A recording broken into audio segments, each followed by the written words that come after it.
Hey, Kayla, how's it going? Hi, it's going good. How are you? Good. This is the end of your fall break. How are you? How's it going? Oh, I don't want it to be in my fall break. I'm aware. So tell them why we're dressed like this. What's going on? Because it's October, so it's Halloween, so we're going to be dressing up every week this week. Every week this week. Every Week this month. every week this month. Correct. What's our costume this week? Today we're Soldier Boys because that's the stuff I had. Soldier Boy. I had to look it up. I didn't know what that was, but this is fun. And what's Yeah. gonna be our costume next week? Um, Don't say ghosts, because unless we paint our faces. But anyways, you have an idea besides? no, I don't have any ideas. We can get all tattooed and go cholo. Okay, so no. No.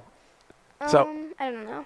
So last night we went to go to Kayla's high school football game. How did that go? They lost 0-73.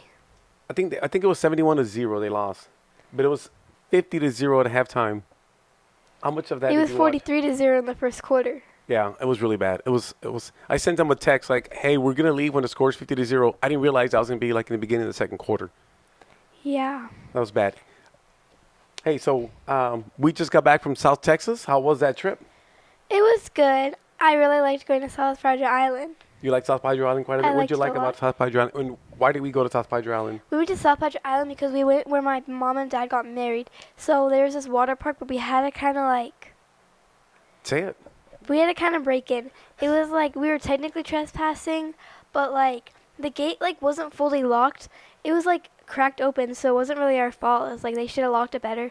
And then we went on the boardwalk, and that was locked up, but they didn't lock the lock. They just had it with a chain. So it's not our fault there too, because they didn't lock it with a lock. They just had the chain around it. And then we went into the party room where my parents got married, and that also wasn't our fault because they didn't lock the room. So if they didn't want us in there, they should have locked it all better. If it's not locked, it's not closed Yeah. officially. What was it like experiencing where your parents got married? What was that feeling? Did you think about things? I thought it was pretty cool. We're seeing where you guys got married. It was pretty cool, and I kind of liked it. I didn't realize that the boardwalk walk to the beach was like 200 meters. Yeah, and Mom walked that in her white dress. Yeah, that was crazy. What other places in? When I say South Texas, I'm actually referring to the Rio Grande Valley. What else did we visit in the Rio Grande Valley? We visited like this abandoned little like some lady was doing tours of this like little abandoned house. Right? So that area is called Delta Lake. It's in Monte Alto, Texas. It's got a lake there called Delta Lake. In the 1930s, they built something called the Delta Lake Hotel. It was called the Jewel of the Delta. And what did we learn? So some lady lives on that property now. And she And lives alone. She lives alone on that property. Right? Alone, right? yeah, She just has 78-year-old her lady, dogs. Yeah. Doris. And she said like 3 times a week she has to like kick people out from like who are like looking around at night and exploring it. So a little history about this hotel. It's like in the 30s it was built. It was very fancy. It had about 50 some bedrooms or 50 some rooms. They shared restrooms, so they all didn't have their own restrooms, but they had 50 some hotel rooms, and it attracted people like Al Capone, people that were visiting the area, investors. Al Capone was there to buy alcohol from Mexico, take it back up to Chicago. And so if you haven't seen it, go to our YouTube channel. I kind of made a short reel about it. You can see it there. It was really exciting.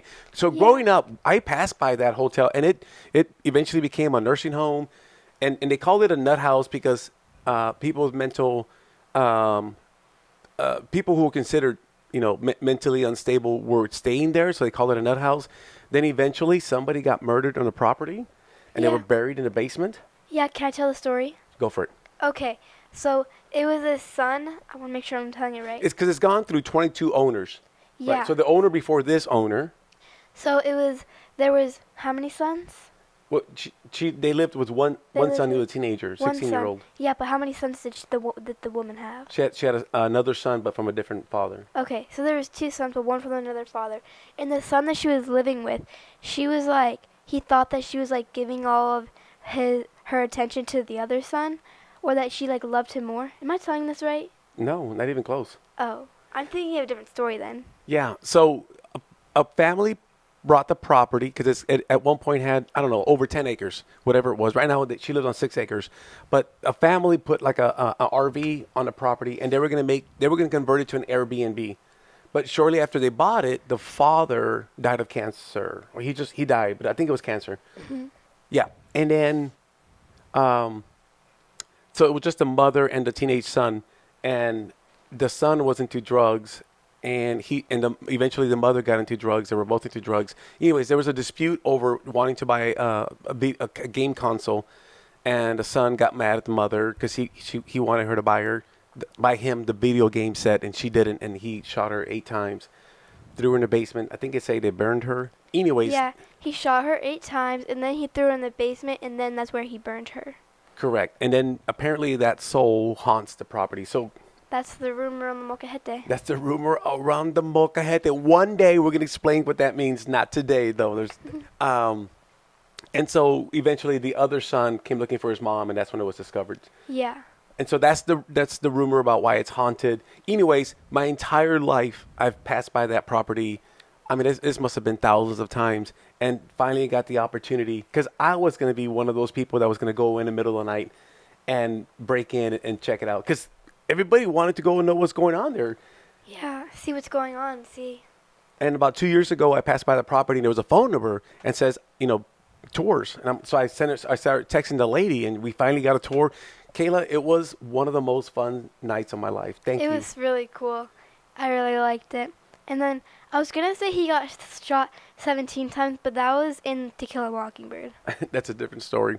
So I recommend you go look at our reel. We kind of did a little short on either our Instagram account or our YouTube channel. It was really good. What Yeah. about? And so I want to thank you for taking me there because if it weren't for you, I would not have gone there. So thank you. Oh, yeah, it was my idea. So I think I should get one stop now. It was your idea. What else did we do down there? We visited Delta Lake, but it was like not really a lake anymore. It was like, It's drying up. Correct. and then you showed us a lot of places from your youth, like where you would play junior high basketball and stuff like that, and where you ate lunch. And then we went to a football game, a Texas football game, and it was pretty cool. And like the stadiums were like huge. It was like really different. Texas football is very different. We went to actually to 2 football games. Mission Eagles hosted McAllen Memorial, and Mackay Bulldogs hosted Edinburgh Vela. And in both games, we saw a lot of my old friends. It was really good. Yeah, it was really weird. Everywhere we went, he was seeing people. Yeah, it's great. I'm so fortunate. On the first game we went to, I parked with the coaches. I was in the locker room. I was in the field. I was with the refs. It was just amazing. Great experience. Again, thank you for that. Yeah, it was pretty cool.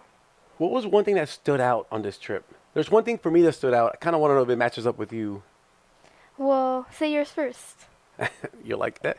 I couldn't believe how much misinformation came our way. Oh, yeah. Like, my grandma was telling me, my sister, about how my dad stole something, but he never stole anything. It was his brother. And it was like, it wasn't like he stole like a candy bar too. It was like he stole like a jack. So it wasn't like, it was like a big rumor she was spreading. Yeah, like the first 5 minutes we're having lunch with my mom, and she's like, yeah, telling my daughters that I stole this 2-ton jack. Well, Mom, where'd you get that from? And she's like, Oh, I just assumed. I just assumed. I was like, you just walk around assuming things? I'm like, of all the children, I'm the one that came to mind that I stole something? Like, really? Because it wasn't like just like a candy bar. It's like an $800 item. Yeah, and it's heavy.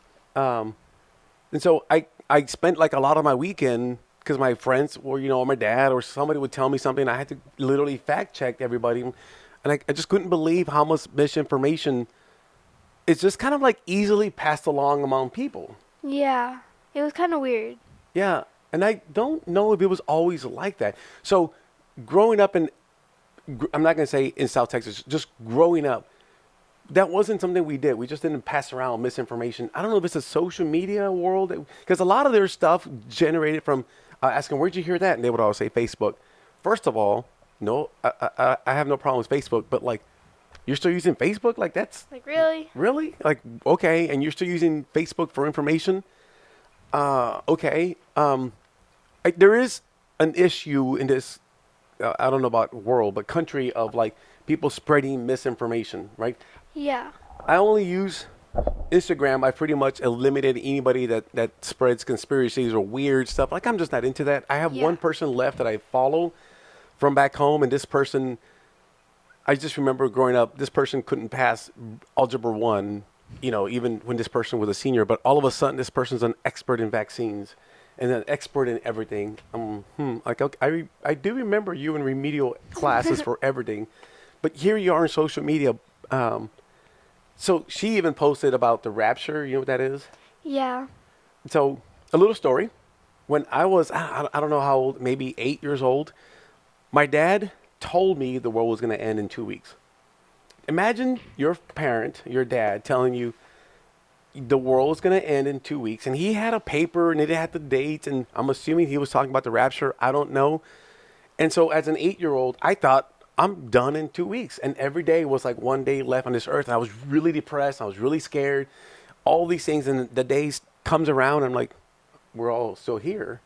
And that's when I started to learn about like misinformation. And I wanted to ask my dad about that, but I know he won't remember that. But there's people still believing in that today. Because that's like oh my gosh, if I was 8 years old, I think oh my gosh. And that this person that's posted the rapture is coming, and people are like commenting and they believe it too. I'm like, oh my God, why are we all spreading misinformation and why are we all believing this misinformation? Yeah, it's like it doesn't benefit anybody. It de-benefits. Right. I mean, if you believe in rapture, that's good for you, man. Good. I'm proud of you. But I've been told for 4 decades the rapture is coming. I whatever, bro. So I did have an uncle that was literally not all there mentally. He was crazy. Mm-hmm. And I actually, you don't know this, but I actually, because he passed away a while back, and we went to his house, and I took all his letters, not all his letters, but some of his letters. We have to go through this one day. He used to write to George Washington. George Washington's dead. Yeah, he used to write to Abraham Lincoln, George Washington, and They're all dead. we all knew he was the crazy man in town. My uncle was that crazy man in town. He dressed like in a certain way. His bike had a big flag, and not like an American flag, just like a flag, and everybody would laugh at him and that's like the town crazy. In today's world, he would be all over social media posting all his stuff, and people would be sharing it and resharing it and believing it. So that's my one takeaway about the amount of misinformation. Like the last night we were there, we were having dinner at my sister's, and there was like 20 people there, and one guy said something about the Dallas Cowboys-Packers game. I'm like, well, that's not true. And the one guy goes, yeah, it's true. I saw it on Facebook. And then another guy's like, everybody was like, yeah.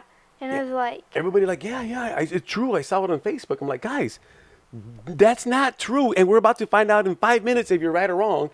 And they were like, well, we'll bet you. I'm like, oh my God. And of course, 5 minutes later, they were all proven wrong. I'm like, why are you guys falling for this? How do you fall for this? yeah, it was really weird. They're just saying that this guy wasn't going to play because he was playing up against his old team. Yeah, it's in his contract. He doesn't play against his old team.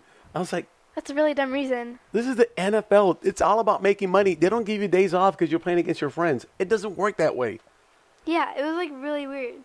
So, do you ever wonder why I go to South Texas so much? To visit your family, Besides visiting my parents. to learn. So, I mean, I love Texas. I love the Rio Grande Valley. I go down there a lot. I've been given some very fortunate opportunities in life to explore my talents, to utilize my talents. And one thing I learned along my journey was like, I don't know, to know where I'm going, I need to know where I came from. Oh. So I go back and I I talk to a lot of my old friends. I talk to my parents. I talk to a lot of people, and I ask a lot of questions because I got to know who I am so I can know where I'm going. Does that make sense? Yeah, I like that a lot. I like that.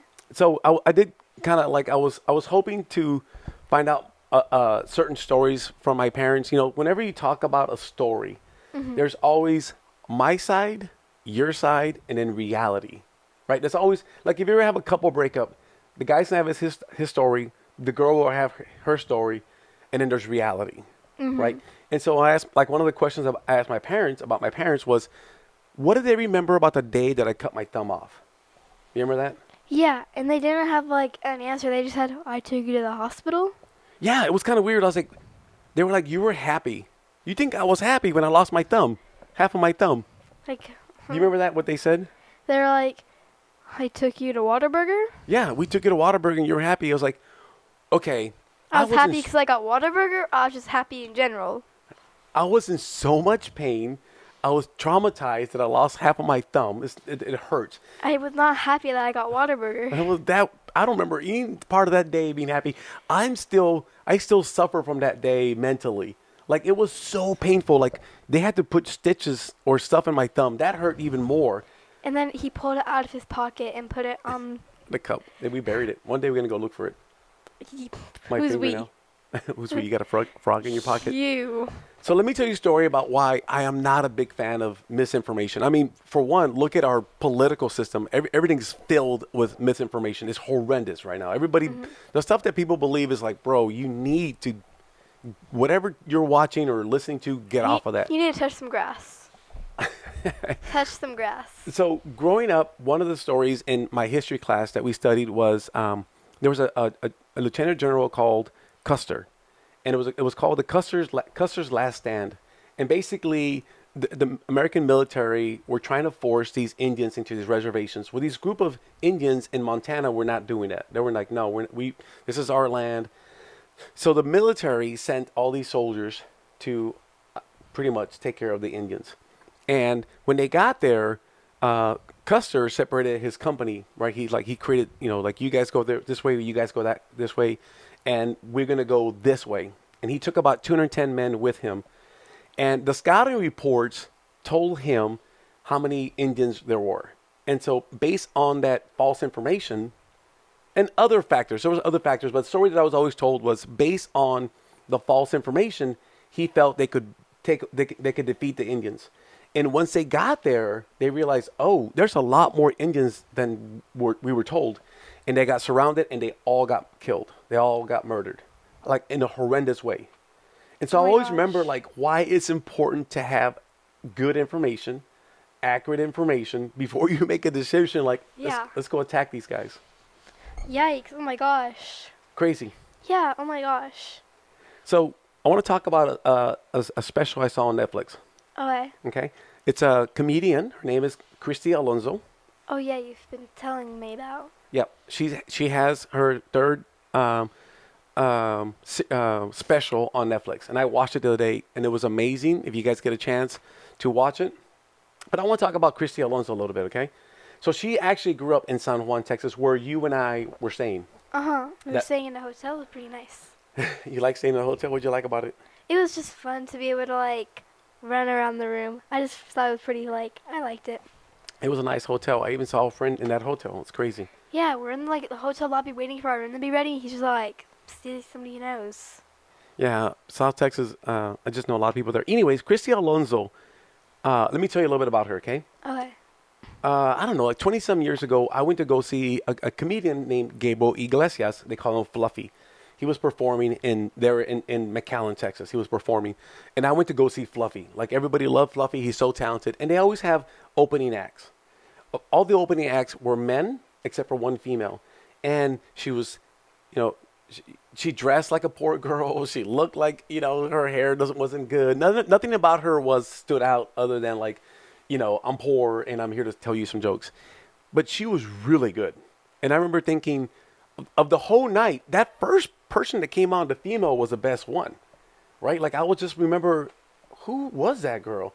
Anyways, over the years, she worked on her craft. And eventually, she became a comedian and would do stand-up and all that. But eventually, she got her own show on ABC. It would come out on Friday nights. It was a great TV show, obviously a comedy series. It didn't last very long, though. But, why not? She just didn't get a lot of viewership. It comes down to viewership, and that's a good question because a lot of my friends. Okay, I'm going to go off of here a little bit. A lot of my friends didn't even know about her show or wouldn't watch her show. And a lot of the reason is because a lot of people in my community, in my culture, they don't support other people in that way. They don't want to see somebody else get out. I'm like, hey, she's on ABC on Friday nights. It's awesome. It's a great show. But they are turned off by somebody in their own group getting out and making it out. And I've always had an issue with that. And one day I'm going to explore more why that is. But anyways, the show got canceled, but she still kept on working, doing her stand-ups and all that. And now she's made it. She's doing Netflix specials now.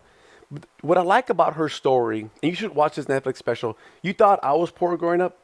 She was so poor. She had no electricity. She had no running water, Oh wow. no restroom. They were actually squatters. They were actually squatting on an abandoned diner. So they should not be there, but they spent 7 years there, whatever, something like that, Oh my gosh. living. But they were really poor. But to see her evolution from the first time I saw her perform, the way she dressed, the way she looked, all those kind of things, to where she's at now on Netflix, and her show's called Upper Classy. This special. I just love that whole, you know, Yeah, that's good. trans- That's really impressive. I love that. and so I know you and I are learning. Mm-hmm. We're this is all new to us. Mm-hmm. Where are we going to be in 5 years, 10 years, Or maybe even a year. or maybe even a year? I'm big into like following somebody when they first start their journey and see where they go with it. Yeah, guys, to follow our journey now and see where we end up. I mean, I used to remember when Taylor Swift came out. You weren't around yet. When Taylor Swift came out, I didn't think really much of her, and look at her now, worth billions, right? But when you start off, you're kind of learning. You're learning. Yeah. So, what do you any ideas about what you want to discuss next week? Next week? Yeah, we can talk about whatever you want to talk about. It's been first of all, October weather's been great, right? I But really want to go to a pumpkin patch with Sam and Sydney, and then I want to go to a pumpkin patch with Lexi. we can do it. But now that you've seen my hometown and everything that I've been through, think about things ask questions about that. And let me tell you real quick before we go, the fact that we're doing this was the first time, because I go to South Texas at least twice a year, maybe sometimes 3 times a year, and they watch, and I appreciate people appreciating conversations. This whole trip, we just all had conversations. You and your grandparents, you and your Yeah. aunt. We just all were asking each other questions. My best friend was with me the whole time. Yeah, it was great. It was the best trip ever. One, because we had plans. We're gonna do this, and this, so we maximized the time. Two, because it was all about conversations. Yeah, it was awesome. You learn a lot. My grandparents, and they I'm reading a book called The Good Life, and one part about the book, it talks about like how people just love when you give them your time and your attention, right? And so you gave your grandparents, my parents, your time and your attention, and they loved it. I've got a Yeah. video of my mom just like jumping up and down. She was so happy. So I thank you for that. I thank you for you and your sister for going with me to South Texas. Yeah, Uh, it was so fun. And in May, we're going to go back to South Padre Island with Sam and Sydney. We're going to go back to explore South Padre Island because South Padre Island is pretty amazing. Yeah, and I want to go with Sydney. Our friends. We hope that you guys are enjoying these conversations and you're having conversations with your family and your friends. Yeah. Hit subscribe and hit like and kind of follow us, and we'll see where we end up in a year, 2 years, 3 years. I hope you like our outfits. Next week, we're going to try to be, My friend Elisa says she watches our podcasts. awesome. I think there's a lot to learn, and I appreciate anybody that watches. We really do appreciate, and we hope this continues. Anything you want to say? Bye, Elisa. Bye, everybody. We'll see you guys soon. Okay, I love you. Take care. Wrong hand.